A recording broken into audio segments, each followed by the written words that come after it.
Welcome to Bengals Nation Update, where the stripes run deep and the stories never stop. I'm your host, and today's episode takes a serious look at what's brewing in Cincinnati. Let's jump right into it. The spotlight today is on Shamar Stewart, the Bengals' highly anticipated first-round pick in the 2025 NFL Draft. But here's the twist. While the team pushes through Phase 2 of offseason workouts, Stewart has yet to take the field.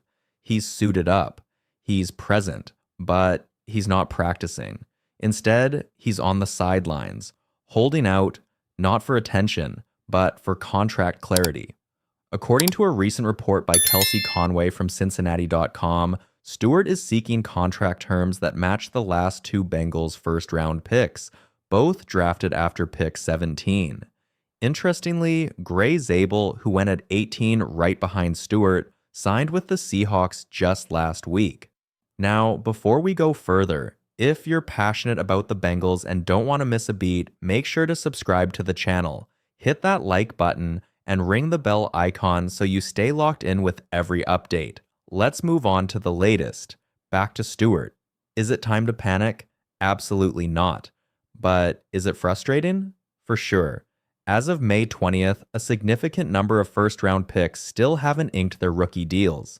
The Bengals addressed the situation with a short statement to Cincinnati.com saying, "We expect that as other first-round picks get signed, this will get resolved."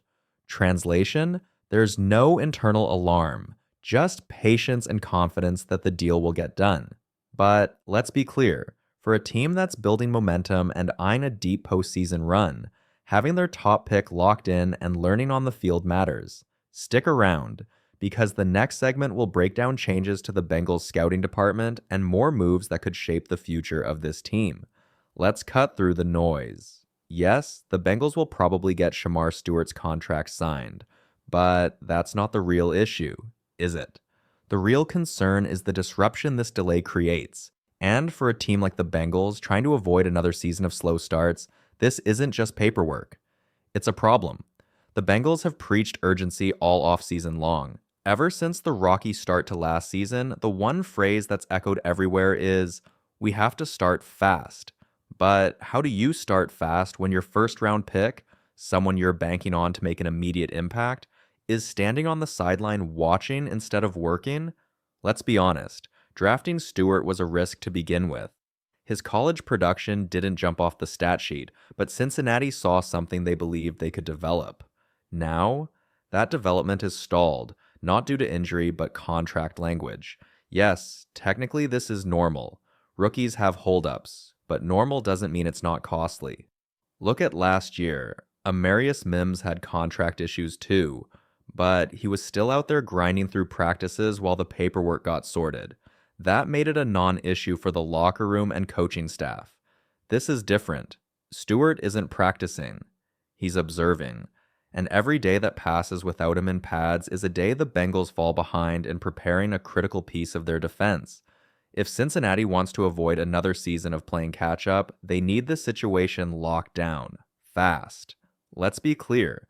When you're the 17th overall pick in the NFL Draft, expectations are sky high, and Shamar Stewart is no exception.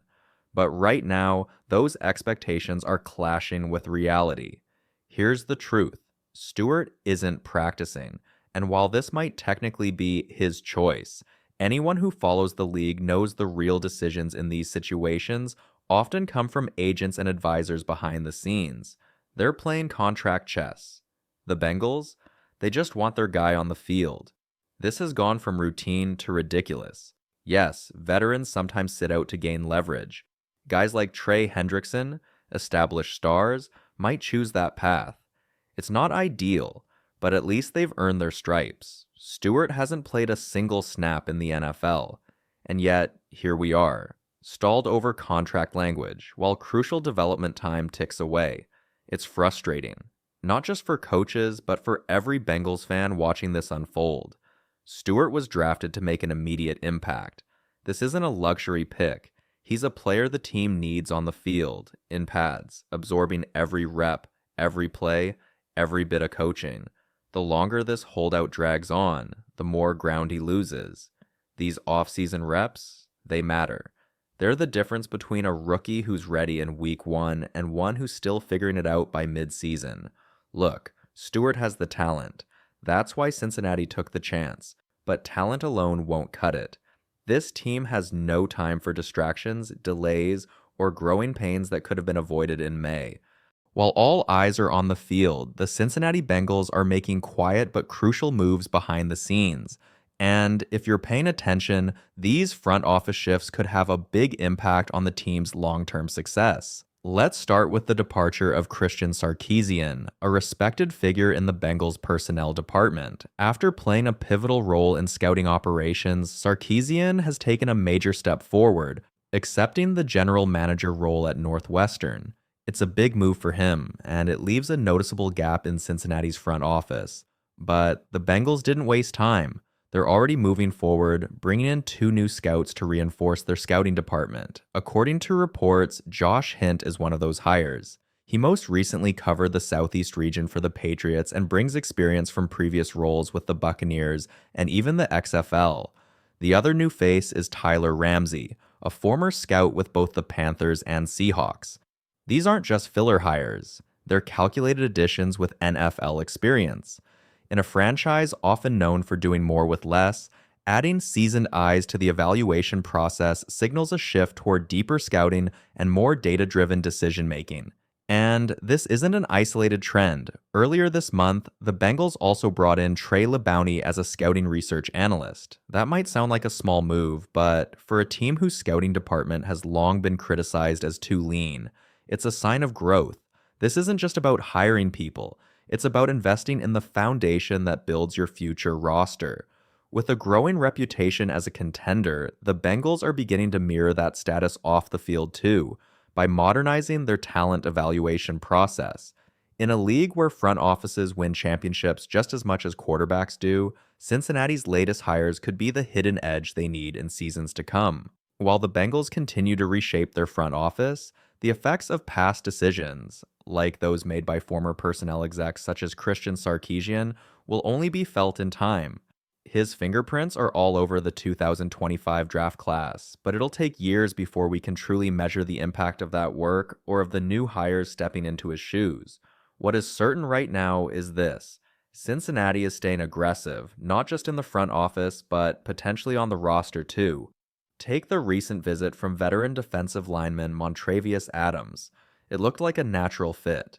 He's a seasoned presence, spent the last few years in Pittsburgh, and played under Mike Tomlin, who trusted him as a reliable rotational piece.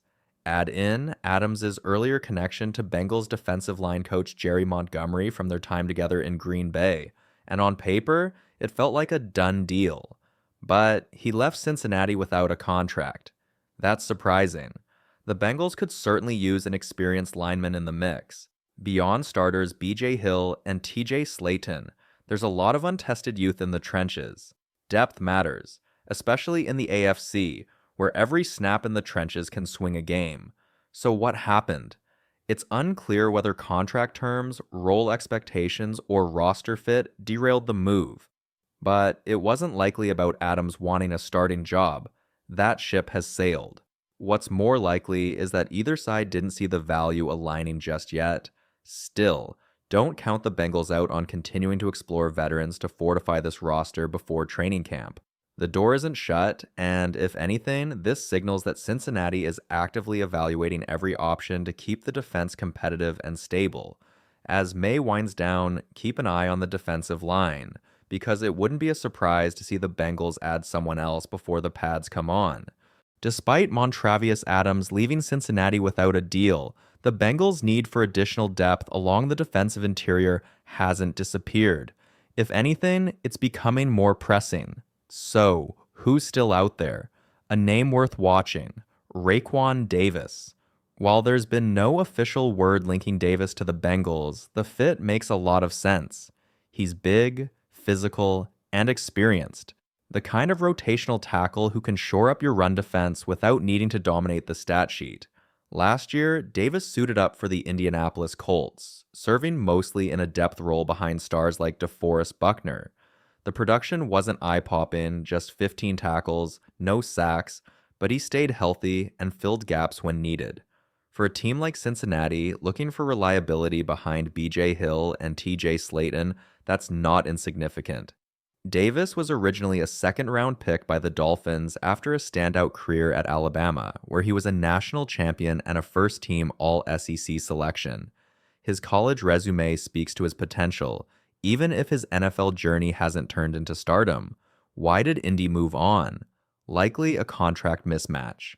Davis had a decent-sized deal, and his role didn't match the investment, but that doesn't mean he can't contribute on a different team, especially one that values size and stamina in the trenches. If Cincinnati is still surveying veteran options, Raekwon Davis checks a lot of boxes: experience, durability, and scheme versatility. He wouldn't be a splash signing, but he'd be a smart one. The Bengals are building something deeper than just a starting lineup. And as they continue to fine-tune the roster this offseason, don't be surprised if a move like this quietly becomes a difference maker when the season begins.